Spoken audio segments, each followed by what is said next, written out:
From Upper Michigan Source, this is your Sports on Demand for Tuesday, November 14th. I'm Mike Ludlum. The 8th-ranked Calumet volleyball team was trying to make a return trip to Battle Creek in a Class C semifinal.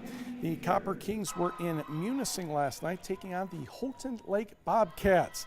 First point of the match would tell you a lot. Houghton Lake not able to get much going, and then Bria Johnson sets Leah Bajorn, and down it goes. Off the block, Copper Kings won the first 9 points in the first set. Then they had a 12-point lead, and Houghton Lake's just trying to stay in the set. Lauren Perry sets Kelly Ignat, and that gets rejected. Looks like mostly by Bajorn. Sydney Wickstrom helped. First set goes to the Copper Kings. To the second, Sela Kielanen will eventually get the set from Brea Johnson, but she gets roofed by Claudia Methner, but Calumet still won the second set 25-23. To the third, nice placement here by Sarah Barnes, and that ties the score at 23. But Calumet found a way to keep getting the wins on the key points. Ignat blocked again by Bajorn, and that's your match, 25-23 and 3 sets to none. Calumet advances to the semifinals for the second year in a row, and they unfortunately get to meet top-ranked Bronson for the second year in a row. Number 1 Bronson defeated number 2 Monroe St. Mary Catholic Central last night in another quarterfinal.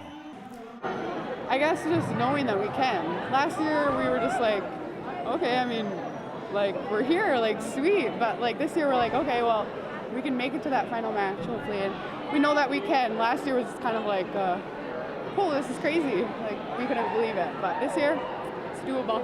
Yeah, I think for the girls, it's familiar. They know what to expect when they get down there, and so I think that helps a ton. The Copper Kings will meet the Bronson Vikings Friday at 2 o'clock in Battle Creek for that semifinal. Let's head to Manistee, where the Munising Mustangs were in black against the Rudyard Bulldogs.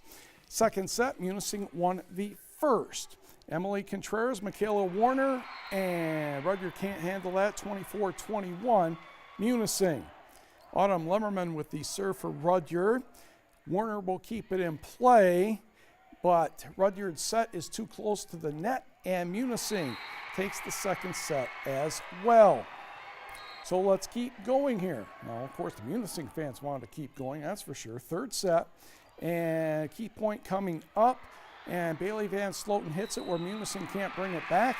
And the Bulldogs were back in the match, down 2-1. To the fourth, Marissa Ackerman serving. And this is not going to work. And Munising won its first regional final and now its first quarterfinal, 25-19 and 3-1. Here's Coach Ted Williams. Well, we knew that we had to come out and serve well, pass well, and then we attack on offense.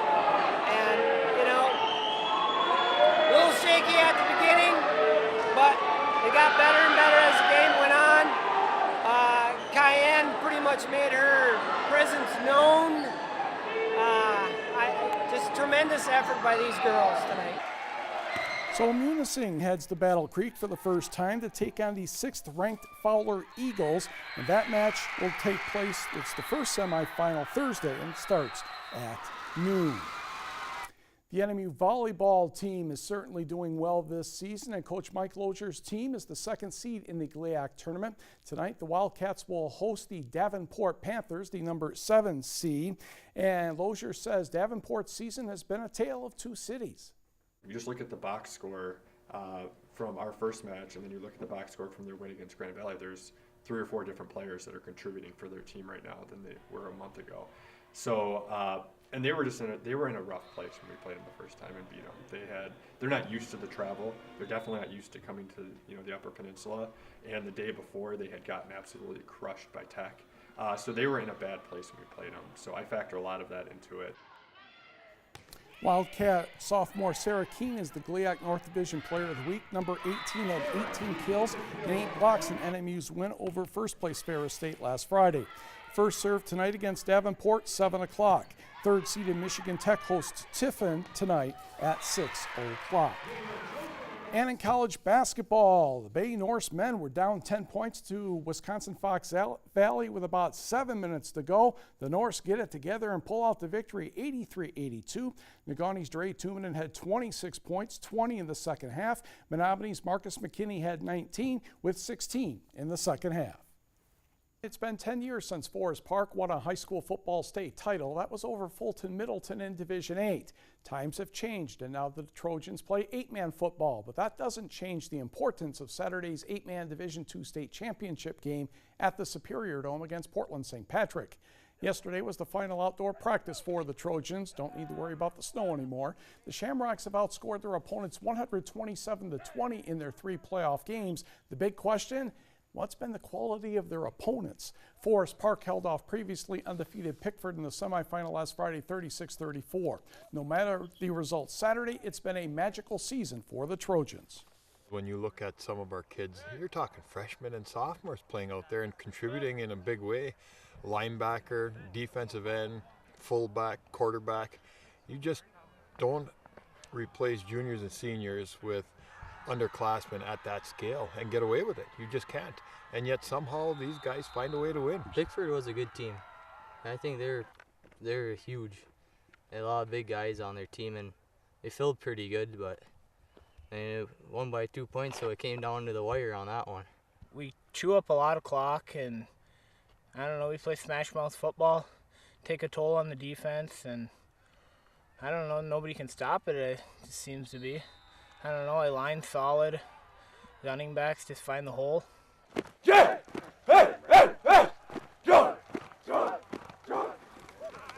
Kickoff Saturday, 2 o'clock Eastern, 1 o'clock Central at the Superior Dome. You can watch the game live on the Fox Sports Detroit Facebook page. The games, both Division I and Division II, will re-air on Tuesday night.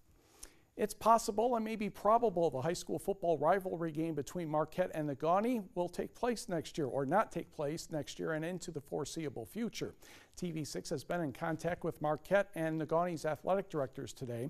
Marquette's Alex Tizio says Negaunee's new schedule in the Westpac will prevent the Miners from having the game. Negaunee AD Andrew Burnett told us that nothing is official at this time. However, Marquette posted its 2018 football schedule on its website, mqtathletics.com, and Negaunee is not on it, but Maple City, Glen Lake, and Gladstone are on it. More talks about Westpac scheduling need to be finalized before a complete decision is reached. It isn't often that a team with 1 win gets a lot of recognition in the conference all-star voting. The exception this year is NMU running back Jake Mann. He's been named the Great Lakes Intercollegiate Athletic Conference Offensive Player of the Year. He led the conference with 1,377 yards, averaging 137.7 per game on 211 carries, scoring 8 touchdowns. Mann posted more than 200 yards rushing on 4 occasions. And he also finished with a touchdown pass this year against Michigan Tech.